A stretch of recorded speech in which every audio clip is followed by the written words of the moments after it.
more than a decade ago, I think it became obvious to many people in the Department of Fish and Game and also the Board of Game at that time, because of controversies we had, that the present structure at that time and the process was not working. It still isn't working. There was an effort underway then to try and recognize what the problem was, and we decided what we were doing was confusing the very basic aspect that needed discussing by the public, and that was, where should we accommodate spatially certain value systems regarding use of the resource that would conflict with other value systems and their use of the resource. We realized that nowhere had we brought the public into that discussion. What we were doing was, with proposals, we were implicitly making some assumptions of what those value systems were going to be that would be accommodated, and then we had the public discussing techniques. And some of those techniques are very inflammatory. Aerial hunting of wolves is one of them. In 1975, we decided we needed to shift public discussion to what areas should we accommodate some of these value systems that were in conflict with others. And the department started it with their area management plans. Those of you in the department at that time will certainly recognize what I'm talking about because of the hours of work that went into that particular program.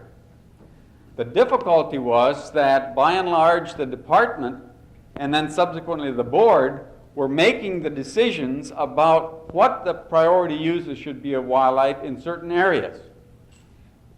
Compiled I don't know how many volumes of these plans and then gave them to the public to get public input. The public didn't want to respond after the fact. They wanted to respond before the fact. They wanted the input to come in to decide where certain value systems would be accommodated. Again, we had done the unforgivable. We did not allow the discussion to take place at the very level we needed it. That is, which value systems are going to be accommodated in this particular area. We still haven't gotten to that level of discussion. We need to get to that level, Vic, talking about basic value systems that are going to be accommodated, talking about photography, recreational hunting, food, spiritual, the very values that you were talking about, Bill. We need to get to that level, not worrying about wolf control yet. I think we have to set those kinds of zonation up before we ever have any hope of resolving the use of wolves. We have to have some basic agreements, I think, on value systems. We tried that 10 years ago. We got no place because we started wrong. We need to reinitiate that whole process. I think that's the only way we're going to have any salvation as far as this controversy is concerned.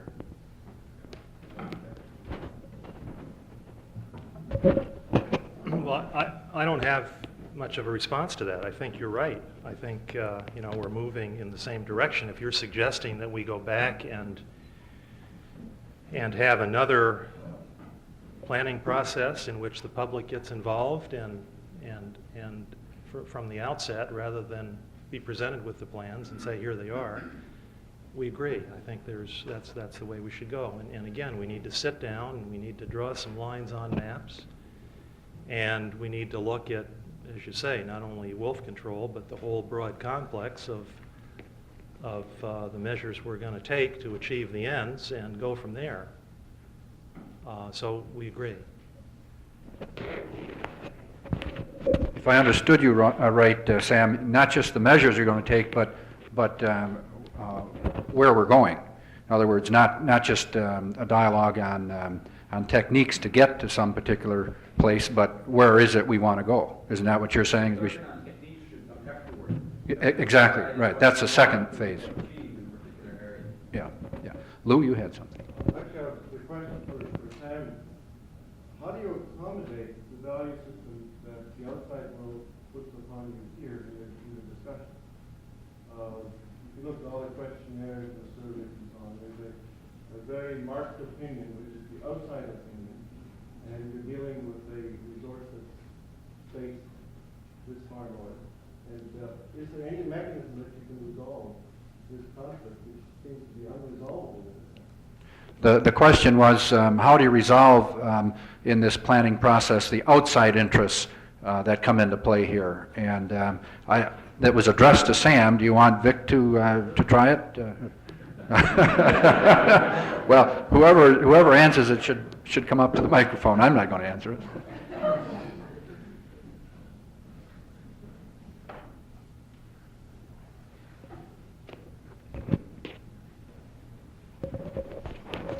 I assume that we have some agreement on what we're trying to accomplish in a particular area. And now we're talking about techniques. It may be that some of those techniques aren't going to fly. And for particular areas, we may not be able to satisfy then those particular value systems in that particular area to the level that we would like. But if we can agree, I think, that we have this mixed bag of value systems and we identify the areas, the spatial extent, to which some of these techniques would be restricted, it may be much more saleable. You might not get total agreement, but you may get a substantial agreement. It may tend to shift. I think there's a foot in the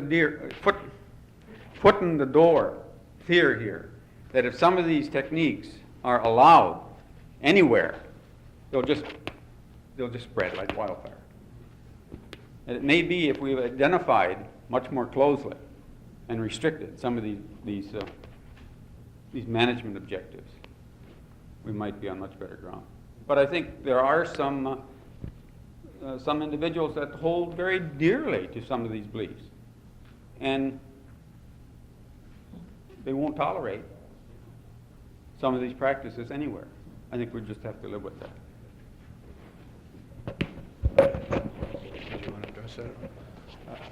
Yes, Kathy. I have one more comment along the same lines. Can you come up? Can I just talk loud? Try it. Now I can try to repeat it from here, but.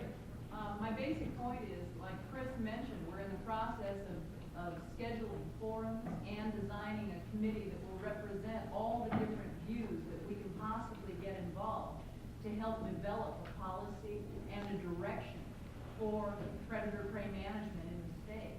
And the way to make sure that outside influences are considered is to make sure that those values are represented on our working group, and we plan to do that. I'm not guaranteeing success, but we're certainly going to try to get all values represented in our working group. Did everyone hear that? Okay, I won't have to repeat that then. You speak well then. That's good. Yes.